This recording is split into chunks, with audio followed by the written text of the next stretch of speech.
Go to any typical gym and you'll usually see a bunch of people doing bicep curls like this.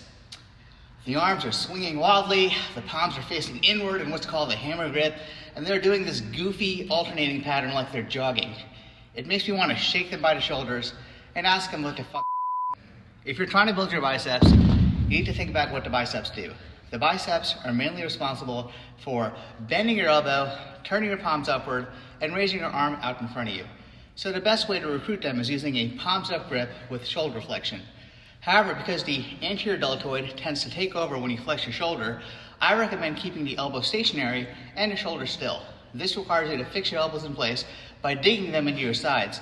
It also requires a palms up position to keep the brachioradialis, which is the forearm muscle, from contributing.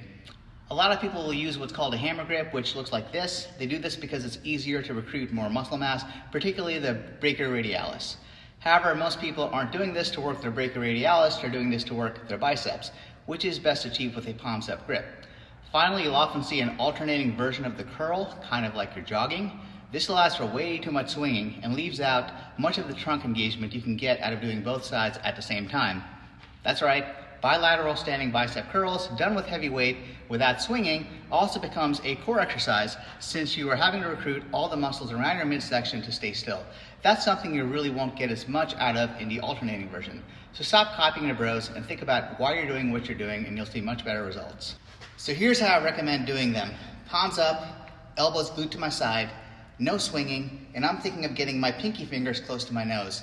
I bring my arms into almost full extension at the bottom without letting them straighten all the way to keep some tension on my biceps at all times. Give it a shot, and you may find that you'll actually feel your biceps working, perhaps for the first time ever, when doing these.